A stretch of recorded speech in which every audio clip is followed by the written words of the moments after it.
Hello, my friends. How are you today? It's Sue from Sue Pellin Designs, and today we are going to be talking about a couple of things. First of all, we're going to be talking about our retreat that's coming up in October. And then I promised in my newsletter that we would talk about scalloped and serpentine edges on your quilts. So we've got a couple of things to cover today.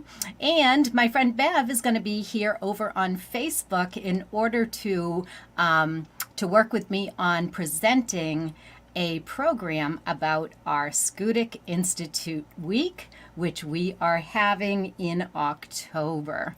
So Bev Henyon and Irene Henyon are sisters that run a fantastic retreat up at Acadia National Park. So I want to tell you a little bit about the retreat.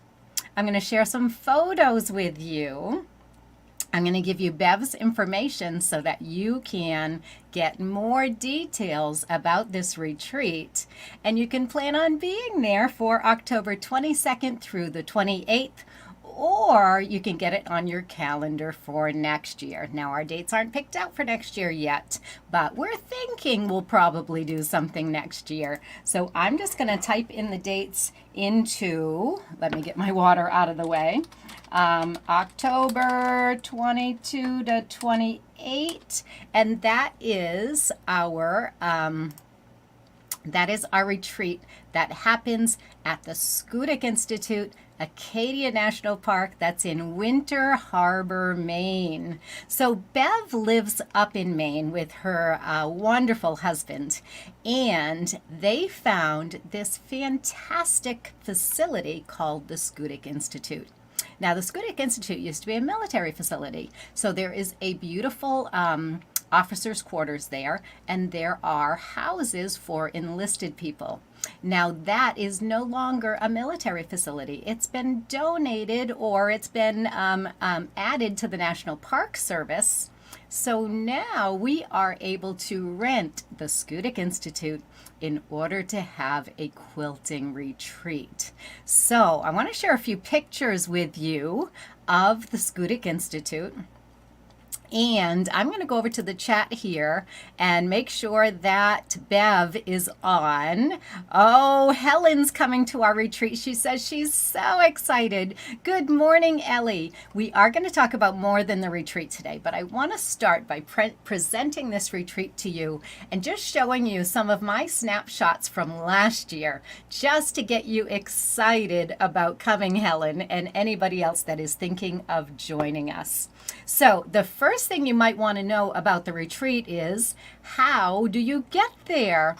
Well, I live close to Boston, and I'm going to be driving up from Boston. It's about a 3.5-hour trip in the car, and I have a van. I could certainly drive up with other people if you are able to come up early and get up to the Schoodic Institute a little bit early so that we can get set up for our session.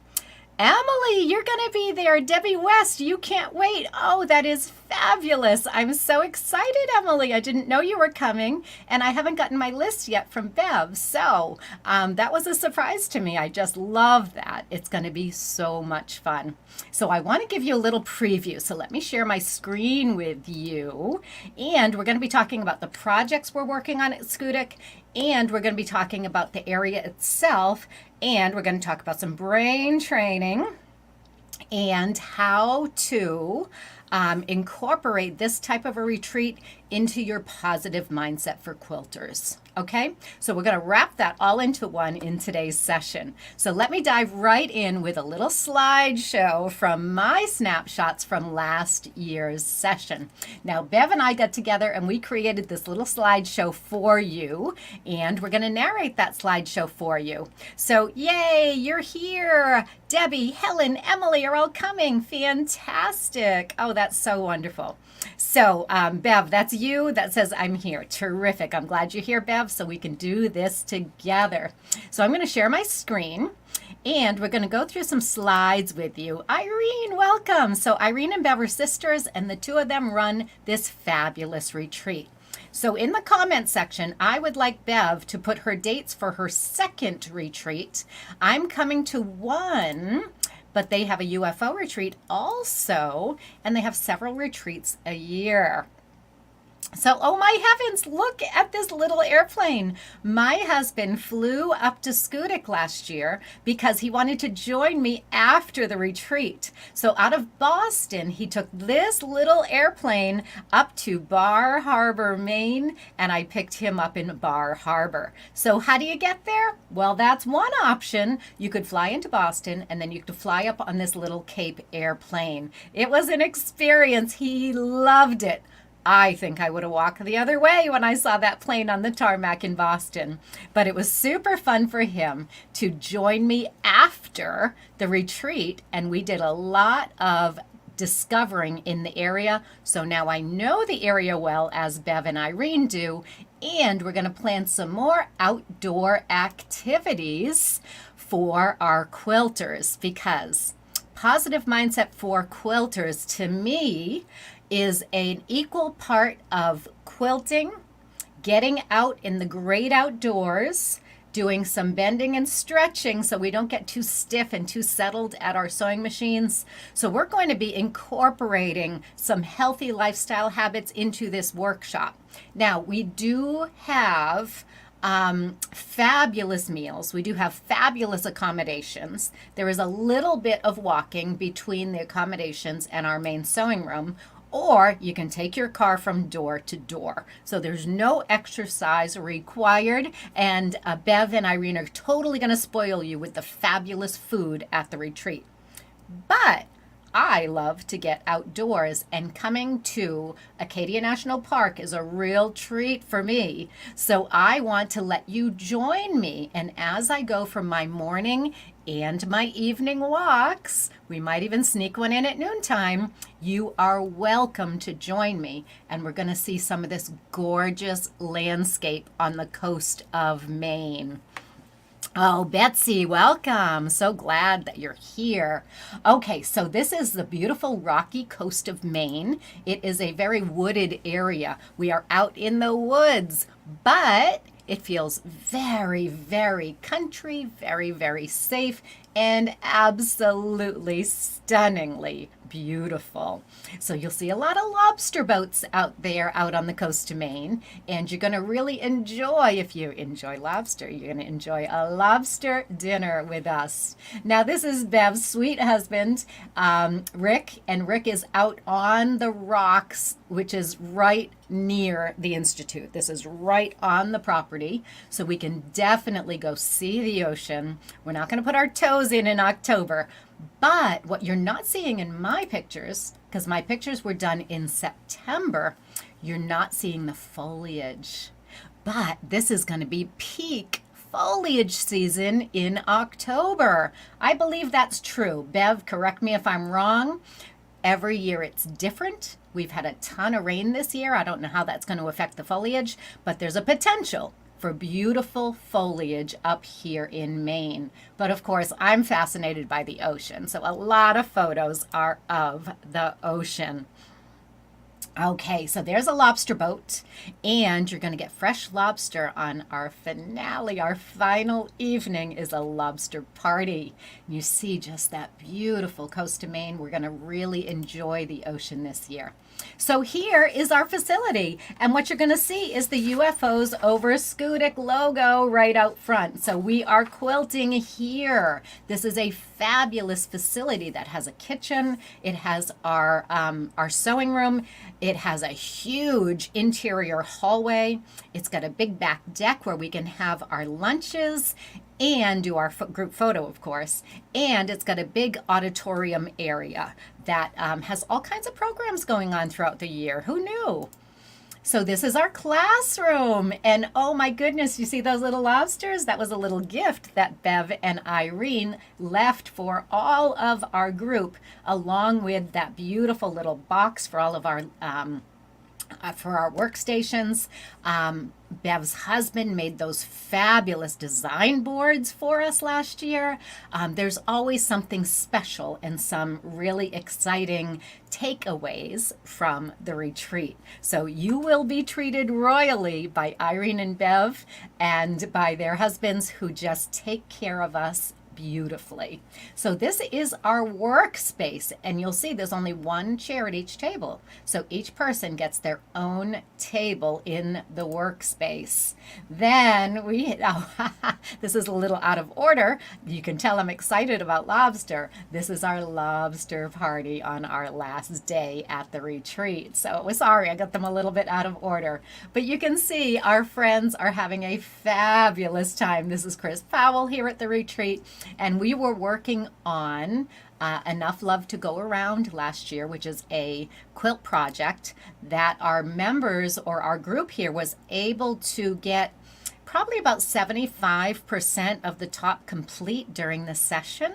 Now, some people stayed for another session after where I was teaching, and they did, with another day, they got their tops complete. So you're going to see some completed tops as well. But you can see everybody doing a fantastic job on their rotary cut applique projects. So these projects are just fabulous, and everybody's got different colors. You'll see a black one in the middle there. You might miss it if you're not looking for it. Black background with beautiful green leaves.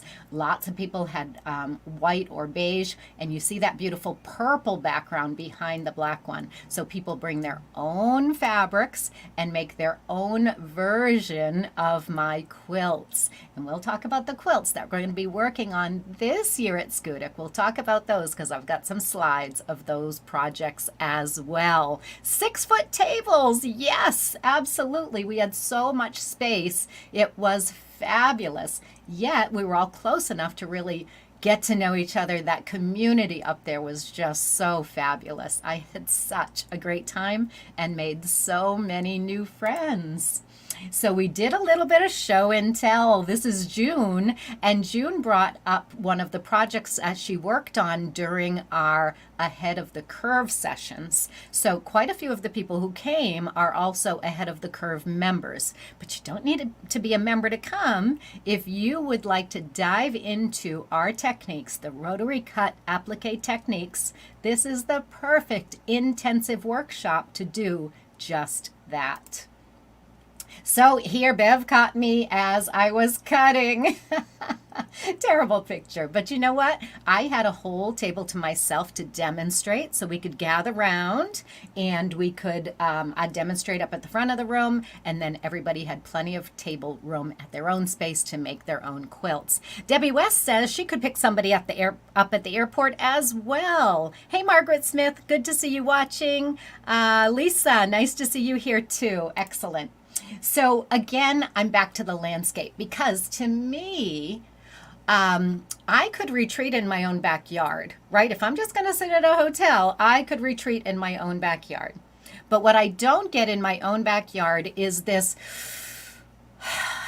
beautiful, calm, zen, just this immersive experience where we are going to feed our souls as well as learn these new techniques. So the setting could not be more perfect for a getaway, because you're not only getting away from your everyday life, you're getting away to the most beautiful place on earth. Oh, I don't know if I can say that. I've seen so many places on earth, and every place I go to is my most favorite place. But this is just a place that my heart calls home. And I love the sound of that ocean. I love to watch the waves in the morning, and late at night when I'm getting ready for bed, I want to hear the sound of those waves. It's just the most soothing, calming, beautiful place in the world. I might be slightly prejudiced too. But I do think it's one of the most beautiful places in the world. So this was a hike that I took with my husband when we stayed late after the retreat was over. And now that I know about it, I could certainly guide a little group to walk out here on this beautiful rocky beach. There is a pathway. You do not have to walk on these rocks, but I just wanted to show you the typical look of the coast of Rocky, Maine. It looks just like this. Now, this is a place that the tour ships come. This is such a popular tourist destination that there are ships that come in and out all day long into Bar Harbor. Well, Bar Harbor is south of the Schoodic Peninsula. Bar Harbor is the busy place in Acadia National Park. That's where all the tour ships let off thousands of people at the same time. We're not there. We are up at this beautiful peninsula north of Bar Harbor, and there's nobody there except us quilters. There are other people visiting the area, but it is the much less populated part of Acadia National Park, and it is no less beautiful. In fact, it is, to me, the absolute perfect place to go when you plan a trip to Acadia, because you don't get the crowds, but you get all of the hiking, the biking, and of course the quilting, and this beautiful view every time you walk out the door. Okay, so that is one of the cruise ships coming into Bar Harbor, but you don't have to fight with all those cruise ship people. Not fight, but contend or deal with all the crowds. Now, I love these lobster boats. It just makes me so happy. And now that I know where all those sweet little places are, we can take you for a little drive and see some of these iconic scenes from Maine. Did you notice the name on that boat? It's the Elaine Sue. Well, my name is Susan Elaine, and I just was so happy when I saw my boat out there in the harbor. Now, this is a tiny little harbor. This is just one of the local areas where the local fishermen pull up, grab their lobsters out of those nets, and bring them to the local shops. And that's what we're going to be having on our final lobster dinner. And there are our alternatives. If you're not a lobster eater, we definitely have something yummy for you as well. So the Elaine Sue, I'm going to go see if I can find that lobster boat again. It just made me so happy. My mom is Elaine, I'm Sue, and put the two of us together. My name is Susan Elaine, and this is my lobster boat. I think I'm going to claim it. Okay. Oh, just such beautiful, beautiful windswept rocks on the island that my husband and I hiked out to. Shells everywhere. This is a little crab shell and some mussel shells, and these beautiful little pine trees that are having a hard time growing on this island. So they were only about 8 inches tall. So sweet and so beautiful. Now here's June. June is one of our Ahead of the Curve members that came to the retreat last year. I'm going to go ahead and put the banner up for Bev Henyon. It's rickandbev.henyon@gmail.com. You don't need the capitals in Bev's email address, but I just thought it was easier to read that way. So you don't need to use those capitals, but you can. It's not going to hurt anything. So that is where you're going to get more information about the retreat. Again, June was doing a little show and tell. So this was a project she made with me in another workshop. And it was the Art Quilt Trees workshop from our Ahead of the Curve membership. So I love it when people bring up show and tell for us, whether it's your own quilts, something that you've made from one of my workshops, or just something that you love to share. Please, please, please bring quilts to share. We will have show and tell. Now, what's this gorgeous building?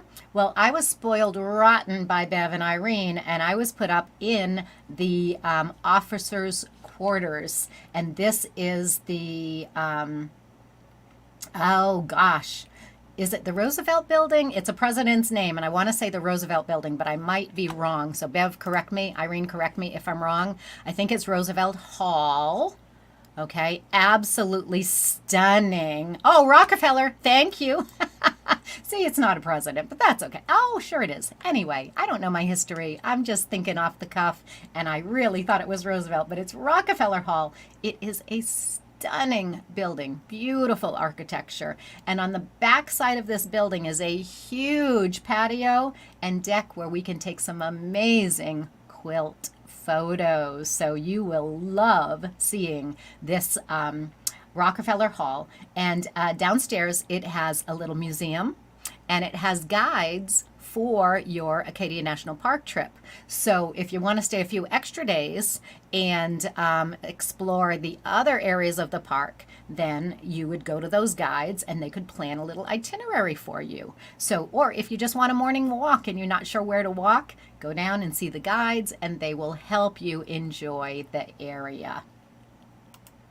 Again, the beautiful coast of Maine. Maine is known as the pine tree state, and there are pine trees everywhere. But let's get back to some quilting. So Bev was working on her beautiful blocks, and this is one of her days in progress where she made all of those beautiful flowers and hearts and leaves, and we learn a quick and easy way to do this. So this was a longer retreat, and we only worked on one project, but we got so much accomplished, even some of our blanket stitching. So Bev is lining out her blocks on her beautiful black background. Then we had those beautiful purple blocks, and she used, I think she used, I don't want to say a jelly roll. What is that called? A layer cake or a fat? She must have had a fat quarter pack. I don't know. I can't quite remember how she picked out her fabrics, but she had these beautiful different backgrounds and used what she had and made this amazing version of our Enough Love to Go Around quilt. So pretty. The Sundew Trail, yes, thank you. The Sundew Trail is fantastic. We did that in the morning one day, and it was just wonderful. Here's Irene Henyon, one of our hostesses, and Irene did so much work on her quilt. In fact, I think Irene got it done after a day or two. And here she's our hostess, so she's getting all the work done of running a retreat and still got her pattern just about done.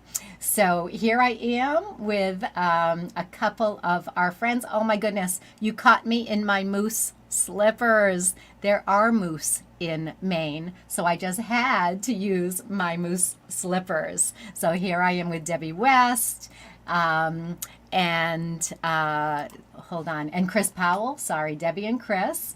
And oh, I'm so bad with names. Donna and I can't remember the other person's name, but we had such a fabulous time. And when I came back, the ladies were in their second week of sewing, and I got to see some of their finished projects. So I came back a few days after our project was done. Oh my goodness, on the screen, this is a pixelated quilt. I hope it will clear up after it loads properly. But this is our Hope's Diamond project. Oh, Connie, yes, thank you, Connie. This is Hope's Diamond, and this is one of the projects we're going to work on in our retreat this year.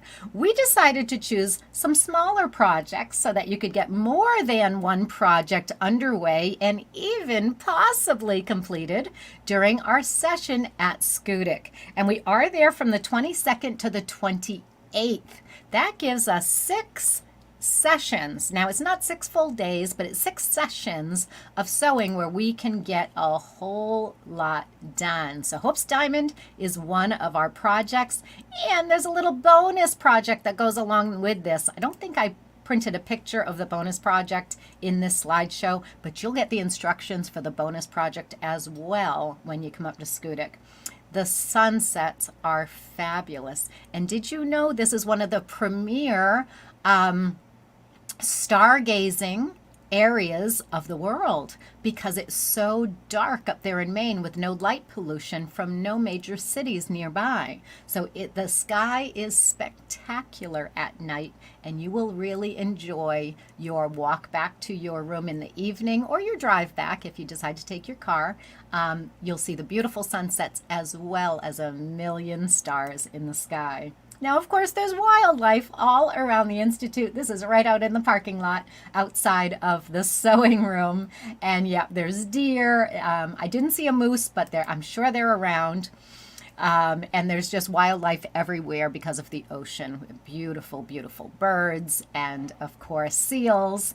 And I bet you there's a whale watch you could even go on. October? Yeah, that might be prime whale watch season. Now this is our Drunkard's Path quilt, and it's a wonderful technique that we use our rotary cut applique for to make the Drunkard's Path block. And you'll get this little project done, and I'm going to bring up some bigger projects so you can see how to make this into a bigger quilt. So you will get the instructions for the larger quilts as well, but we want to make sure that you have the technique down, so we're going to give you this small quilt project to start.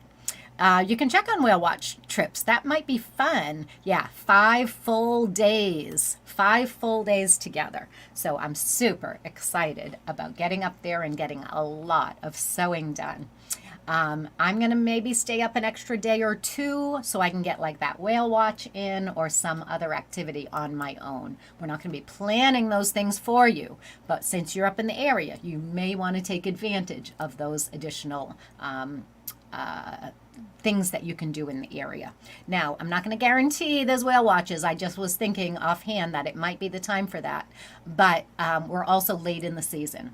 It is foliage season, so everything's still open, but it is late in the season for Maine because they're getting ready for their long, cold winter. But we're going to beat all of that cold weather, and we're going to have fabulous weather in October. I'm counting on it. I'm crossing my fingers for beautiful weather so we can get lots of hiking in.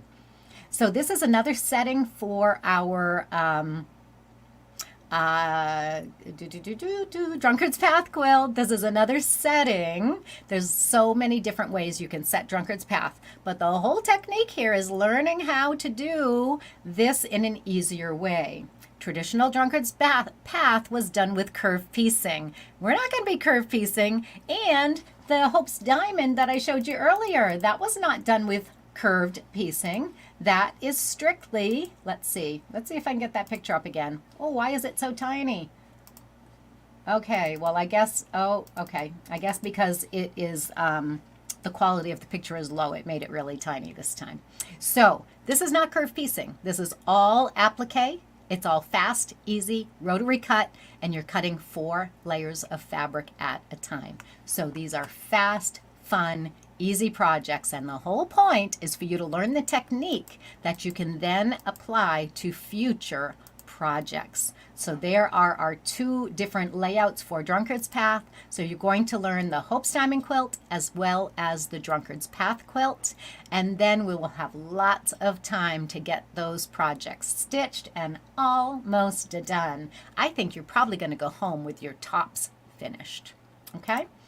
In fact, I would bring enough fabric so that you could do the bonus quilt as well. So that would require an additional jelly roll to do the bonus quilt for Hope's Diamond. Now, I don't have that picture in front of me, but when anybody registers, you'll get all of that information. So you'll get supply lists of things to get ready. You'll get a checklist of things to bring with you to a retreat. The flyer is here. I'm sure Bev can send that to you when you email her at rickandbev.henyon@gmail.com. Just making sure I spelled everything correctly, and that looks good.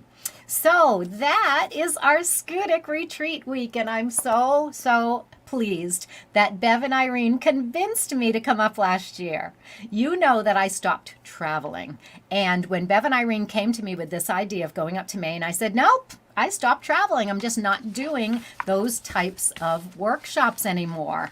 But they wore me down. They enticed me with those beautiful photos. They enticed me with letting my husband come up for the weekend afterwards for his birthday. I was also excited because my niece lives up there. So I decided, I'm going to give this a try. Once I went up there one time, I can't imagine saying no ever again. This is something that's on the top of my list for October this year. It's October 22nd through 28th, and I cannot wait to go. Not only is it a fabulous retreat, but it is also a fabulous community. Okay, so anybody that wants more information about the retreat, I'm going to be writing about it in my newsletter this week. I'm going to be writing a blog post with Bev and Irene about the retreat, so you can get more information there or just email rickandbevhenyon@gmail.com. rickandbev.henyon@gmail.com. Okay, so one of the things that I absolutely love about the retreat is our community. Bev and Irene are two of the most kind and caring and giving individuals that I know. They are just the sweetest. Their husbands are the sweetest as well, and their entire family. Bev's Bev and Irene's mom actually got involved too. She made us a little gift that she hand crocheted for all of our group as well. It was just such a fabulous experience. I cannot say enough about it. And getting to spend a week with me doesn't happen anymore. I'm not traveling to these retreats anymore. So this is the one and only time that we can spend that week together. So I'm going to encourage you. Come on, find out about it. Give me a call if you need transport, or give Bev a call if you need transportation from the Boston airport. We'll figure it out with you. Okay, I'm not going to say that we're going to, send a car for you that's 3.5 hours away, but I know there are other people that are coming that have room in their cars, and I'm sure we can work something out. Okay, so if you want to go and you're just not sure about the logistics, let's talk about it. Let's figure it out, and let's make it happen for you if it's something that you really would like to do. All right, let me take a little drink of water, and then we're going to move on to our next little session. You may have gotten my newsletter. If you are not on my newsletter list, you can certainly do that at SuePellinDesigns.com. My newsletter goes out roughly every Friday. I'm really bad about meeting deadlines because one of my priorities this year is de-stressing, not putting stress on myself if something comes up and I can't get my newsletter out on Friday morning. So sometimes it comes out on Saturday morning. That's okay. But once a week, you're going to get a newsletter from me. I do not inundate you with mail. I do have, when you sign up, you will get a free pattern on my website. It's the pattern for the little mini Melissa's quilt, the mug rug or the pin quilt. The pin quilt or the mug rug or a set of coasters. So this is the mug rug, this is a coaster, and I have them all clipped together here because these are my samples from the workshop. So you'll get a pattern for this little mini quilt. And when you get the pattern for the little mini quilt, I'm going to invite you to a workshop for the little mini quilt as well. So go ahead and grab my, get on my newsletter list. That's SuePellinDesigns.com. Over on the right-hand side, you're going to see a picture of an orange peel quilt, and it says sign up now, or it says register. I don't know what it says, but you'll find it, and that's going to put you on the email newsletter list. Okay. There is another list that gets information about sales and promotions. I put you on both lists to start, and then if you don't want the sales and promotions one, you can opt out of that list and just stay on the newsletter list. That way you only get one email from me a week, and you don't have to hear about all the sales and promotions. But if you want to hear about the sales and promotions, I'll put you on both lists to start with. You opt out if you want to. Okay? All right, so go ahead and join the newsletter list, because in my newsletter, I'm going to tell you what I talked about last week in the newsletter. So let me grab my sample here. I'm just going to grab the whole chair so I don't have to hold this big old quilt. This is a king size quilt, and it is a beautiful family heirloom that doesn't belong to me. It belongs to a friend of mine named Joyce. So let me tell you the story if you missed the newsletter. So Joyce had a relative that was cleaning out her grandmother's house. And that relative decided it was the best thing to do was just to sell everything, sell the house as is without taking anything out of the house. So Joyce lost all of her grandmother's quilts. She had nothing from her grandmother, none of the furniture. None of it got left to Joyce, and she was really sad about that. But the person that sold the house did say, if you'd like this old trunk, you can have this old trunk. So Joyce, of course, took the old trunk because it was the only thing that she got from her grandmother's house. And it worked as a coffee table for many years, and then it went up to the office for many more years, and eventually it made its way up to the attic. Well, Joyce's husband said, why don't I refinish that old trunk? It's the only family heirloom we have from your grandmother, and I think it should be refinished and put again as a highlight of our living room because it's so beautiful and it's our connection to your grandmother.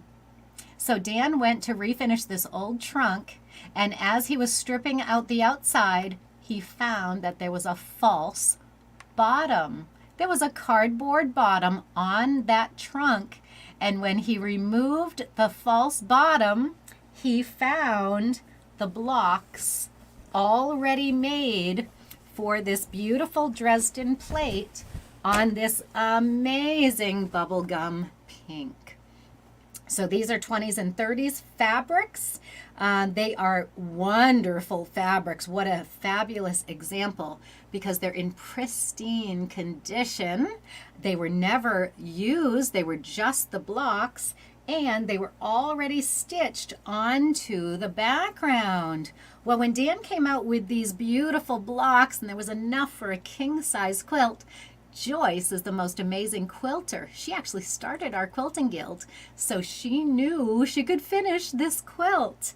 But she said, oh, I don't have a center for the quilt, and I want to keep it original. So what am I going to do about the center for the quilt? None of the centers were stitched on, and there was no fabric to be found. Well, didn't Dan find a little paper bag under that false bottom that contained these yellow circles and the embroidery floss, the exact floss that was used for the outside edge? There was enough to finish the circles that were included in the little lunch bag that was under that false bottom. So Joyce really was so thrilled. And one day when a bunch of friends in our quilting community got together at Joyce's coop, she refinished her chicken coop into a quilting studio. So when we were at the quilter's coop one day, Joyce pulled out these beautiful blocks and said, I want to finish this for my granddaughter. So when she got the top all together, this group of ladies was all sitting around admiring this beautiful top. And Joyce, by the way, made this triangle border, added the little yellow border, and found this matching bubblegum pink at a quilt store. It's a new bubblegum pink, but it matches the other one really, really close. It's not perfect, but just about perfect. So one of the ladies in our group is an amazing machine quilter, and she quilts on her domestic machine. She said, Joyce, I want to finish that quilt for you. You have the top all done. It is stunning. I would love to quilt that quilt. So Sharon took this top and quilted the heck out of it, made it into a beautiful traditional quilting pattern that is now going to be a true family heirloom for Joyce's granddaughter. So isn't that a spectacular story of a found object that is so meaningful to so many people? So let me go back over to my comments, because I'm not seeing all your comments about this amazing quilt. Trust me, you want to be on both lists. I love that.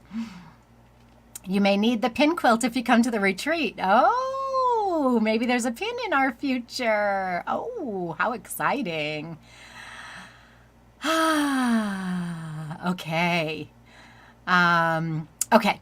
So, yes. So it is absolutely gorgeous.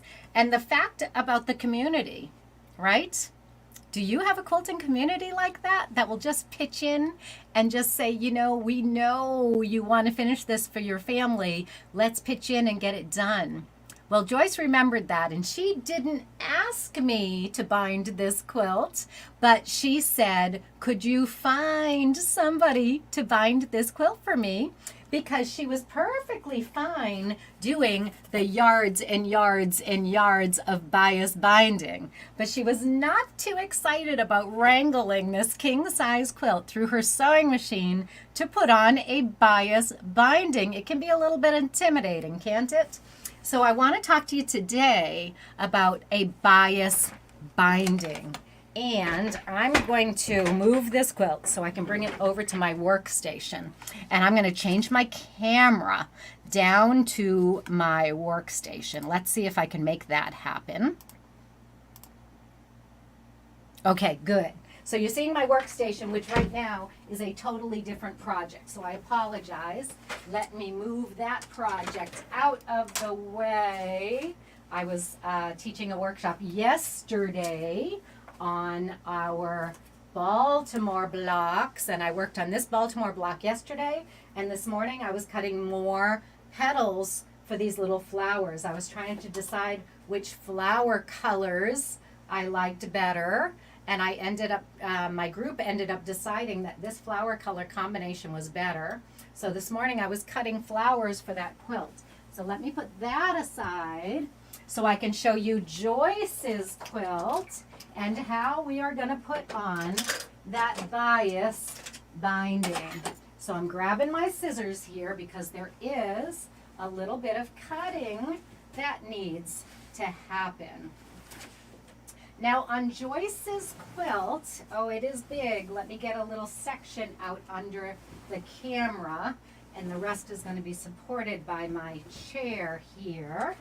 On Joyce's quilt, the quilting dictated how big that scallop was going to be. Did Joyce use the 8-inch curve to mark that curve? Gee, it's possible. No, it's a little bit wider than my 8-inch curve. So she could have modified it. I'm not sure how she did her scallop. She probably didn't mark it with the 8-inch curve, although she could have. It's exactly the same curve, but it's longer, right? So she took her measurements and divided it up to make sure that she could fit this beautiful curve on both edges. Now on a king-size quilt, that's a little bit easier, isn't it? Because a king-size quilt is generally square. So once you find out your curve measurement for one side, it's going to be the same for all sides. Then, when you center that scallop, you end up with some measurement left over. When you have a nice big number left over, you can easily turn your corner with a scallop. If you only have a little section left over, your corner is going to look quite different. You're going to end up with a point out here on the corner. There's lots of different ways to turn those corners, and I actually have a chapter in my book about laying out scalloped or serpentine edges on your quilts. But I just want to give you one quick little tip today. When Joyce gave me this bias binding, it was not folded and pressed. Whoops, I just hit my camera, so sorry about that. The binding was not folded or pressed yet, and I decided that I wasn't going to fold and press the binding. I was concerned that as I stitched on the binding, if anything got moved around, then that crease was not going to end up right in the center of the binding, and then she might have a hard time stitching it down if the crease moves around. So you do have to have a bias binding to go around these curves. No straight binding will make this nice flat curve. And when you're putting your binding on, you want to make sure you're overfeeding that binding. You do not want to stretch this binding as you go. When you create a bias binding, there's a lot of stretch because you're cutting the strips on the diagonal, on the true bias of the fabric. So as you are putting this on, you have a tendency to stretch it as it goes on. If you stretch the binding as it goes on, you're not going to end up with a nice flat edge. You want to make sure that you're feeding in the binding at the same rate that you're feeding in your bottom fabric.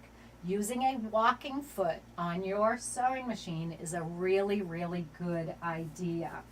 So I took the edge of the quilt, and I knew Joyce wanted the binding to end on this stitching line.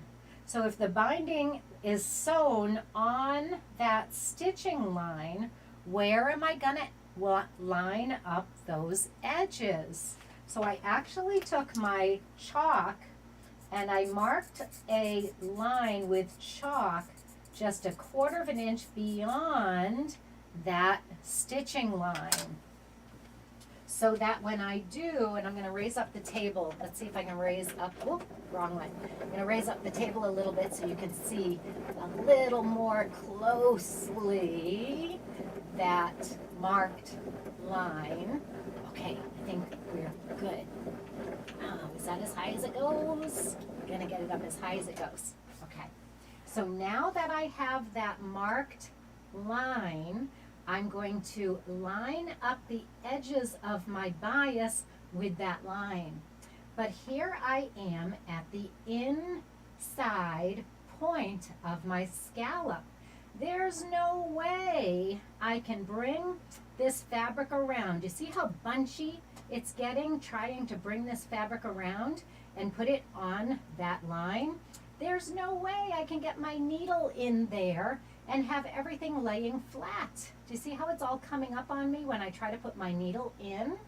So you cannot go around a a scalloped quilt without clipping into that corner. So I want to show you as I've come up to this corner. There we go.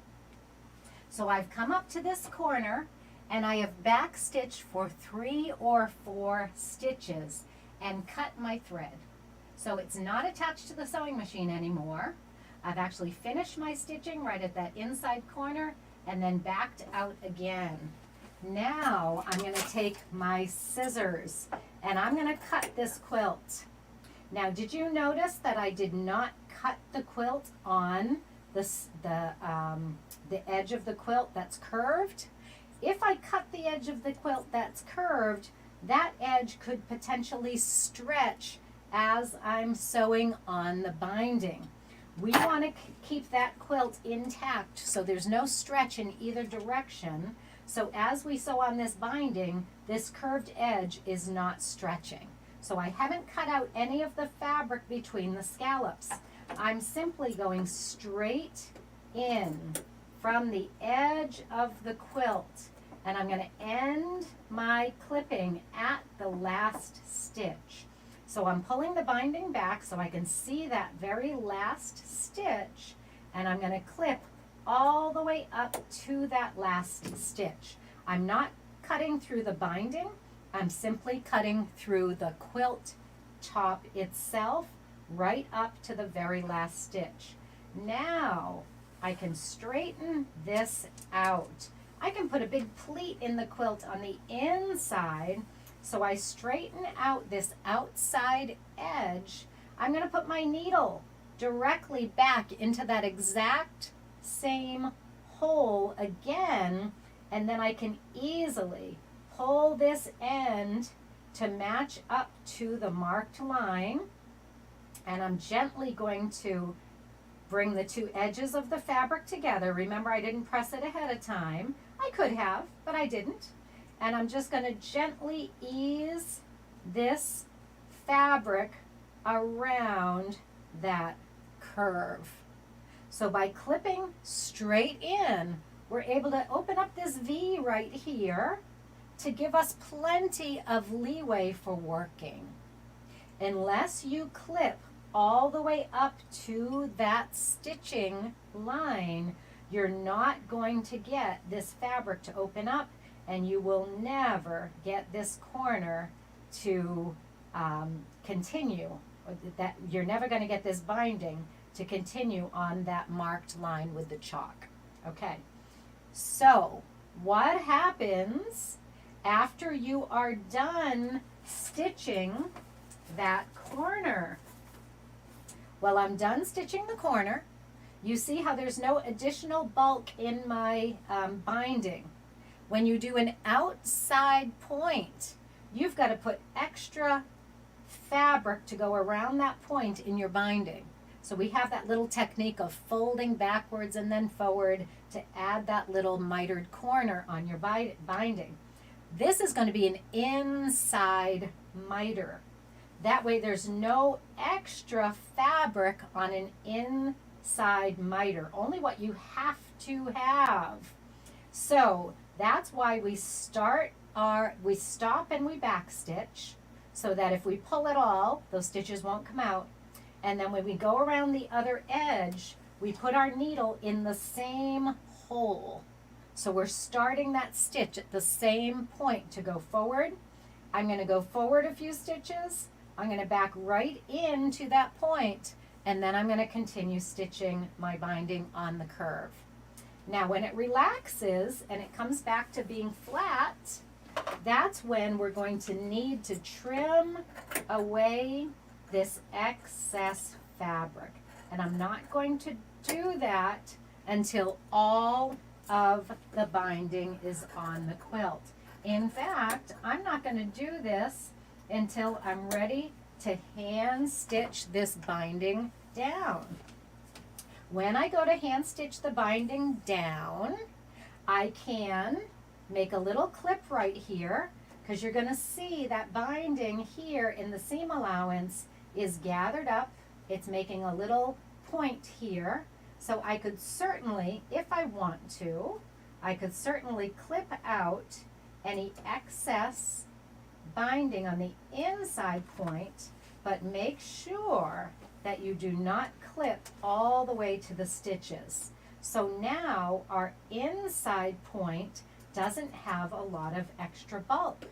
If it does, we can clip in one side, we can clip in the other to get rid of the excess batting and backing and binding. So we're creating a V shape. Okay, when it's open, we're creating a V shape. When it's closed, there's no extra fabric that's overlapping one on top of the other. It's all coming together beautifully on that inside point. Then when we're going to hand stitch, we're going to make a miter in that corner. We're going to fold that fabric flat so that the line from the point goes straight out, and I'm going to hand stitch that down until the halfway point. I'm going to make like 2 or 3 little hand blind stitches right here, and then I'm going to stop. And then when I turn this to the back side and I lay this nice and flat, I'm going to do this on a table so that I can lay everything nice and flat. I don't like to do this just in my lap. I like to get it prepared out here on the table. Now this is already stitched halfway out, but when you pull it over the other side, it needs to flare out again, and there will be no, there'll be a pleat on the back side coming from that last stitch right here. We're going to stitch down that pleat on the back side, but then it comes out to a point where there's no extra fabric at all. So you're going to be hand stitching in this way. You're going to stitch up and down this pleat, and then you're going to come hand stitch out this way. That gives you a beautiful finished corner on your inside point and on this outside point. A lot of people leave that excess binding to just fend for itself. I'm sorry, it keeps sliding here. Let's see if I can push it back. A lot of people just let this crease right here fend for itself. And what happens is they end up, let's just pull this to the back. They end up pulling it straight when they stitch it, and then it just gathers in like this when you don't stitch down those miters. And that's okay. It doesn't look terrible, but I would rather take the time when I'm stitching this down in the back, instead of pulling it flat like this and just stitching straight across, and then letting that inside point fend for itself. I would rather come out here on a flat table, make that perfect little miter, stitch it down to the halfway point. Now you can go from point to point to point and do all of them at one time. 3 little stitches is all you need. A little finger press and 3 little stitches. And if you do that on every single one, then you can, when you're sewing the back, it's going to naturally create that back increase and be absolutely as beautiful on the back as it is on the front. Now I know it's hard to see in the camera. My fingers are in there and it's just a tiny little binding. My binding was cut at 2 1/4 inches. That is the beginning size of that binding. And if you're not sure how to make a bias binding, I absolutely have a technique video on that I have shared with my members. So that is on the website for members. Okay, you're really glad that I'm recording this? Yes. A helpful hint about a pin carrier. Okay, yes. Okay, so I'm not seeing any questions about the bias binding. So that's a good thing, I guess. So what I wanted to point out is Joyce didn't ask me to do this binding, but she is our founding member of our guild.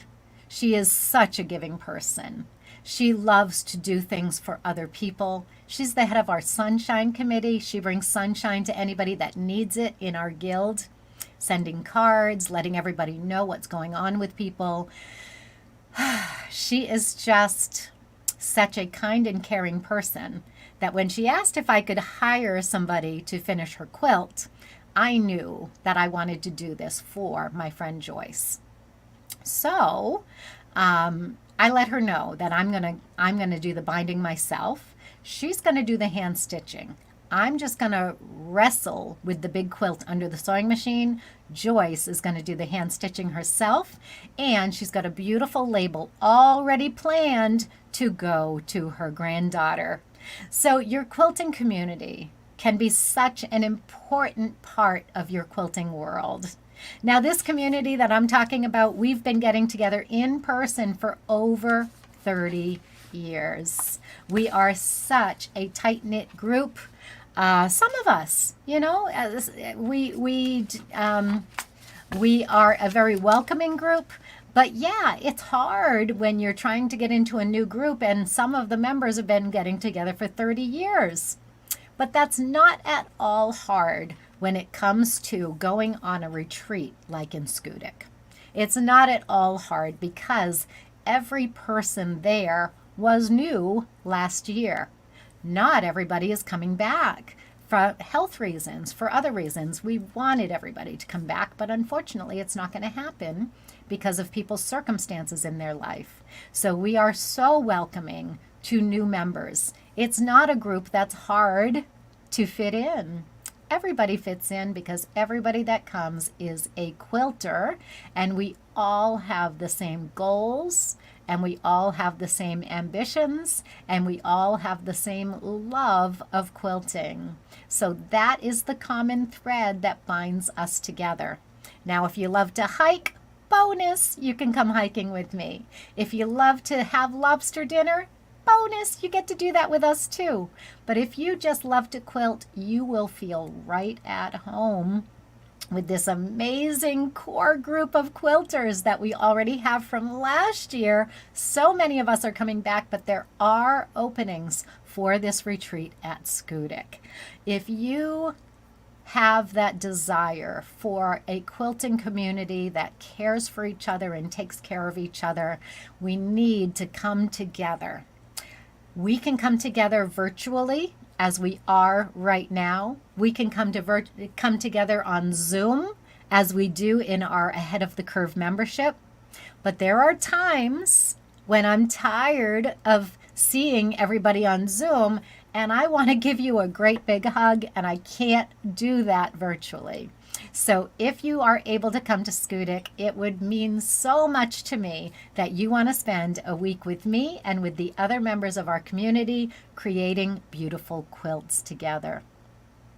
Well, that's all I have time for. I really wanted to work on a scallop shell to go with our scalloped edge quilt and to go with our underwater scene that I started working on in last week's session. But we'll pick up on that again, and you may remember that in one of our critter series videos, we made a crab and we made a lobster. I'm going to resurrect those videos. I'm going to go find them. I don't know where they are right now, but we're going to get that uploaded into the member website so our members will have access to 2 more critters. We're going to keep adding to the critter series in our membership, and you get to see it firsthand right here on Sewing in Slippers with Sue. As I edit those videos that I do right here on Sewing in Slippers, those edited videos go into the membership with printed instructions for our critters, and the next set of critters I'm going to be working on are the under the sea critters. Last week we did a fish, we did some seaweed, we started our undersea adventure, but I was not able to continue it this week because I really wanted to present to you this beautiful opportunity to come to the Schoodic Institute. So stay tuned. We'll go on and off that critter series over the next few months, and we'll get our underwater scene done so that I can add a whole set of underwater critters into our membership technique videos. If you're wondering about this membership I keep talking about, go ahead to SuePellinDesigns.com and click on Ahead of the Curve membership, and you'll learn all there is to know about coming to our membership group, joining that online community where we get together weekly and monthly. Not weekly, I'm sorry. We get together weekly here on your free version that you don't pay for. But if you want more workshops with me, if you want to come to our all-day sit and sew days, that's the membership. And you can join at any time and get together with these lovely ladies here on Zoom where we can work together on our projects. That Almost in Baltimore block that I showed you earlier, that is one of our Ahead of the Curve projects, as are so many other beautiful projects that you can dive into with me. All right, everybody, I think that I've answered all of your questions. Your favorite group and your favorite quilt. I love it. Years ago, I went on a retreat without knowing anyone. It wasn't a great experience. I was a little nervous last year, but it was awesome. And it was great to meet people that you only saw on Zoom. Thank you, Debbie, for that testimonial. The community up there was just fabulous. Everybody had such a great time, and I cannot recommend it highly enough. All right, everybody, it's been so nice to spend my day with you. If you need more information about the Schoodic Retreat, do not hesitate to contact rickandbev.henyon@gmail.com, and I will see you over on my website where you can get onto my email list. And when you do, you'll get that free pattern for the mini pin quilt, as well as the mug rug and the coasters. So come join us, dive into rotary cut applique, and come have fun in our applique lovers community. Bye, everybody. Have a great day.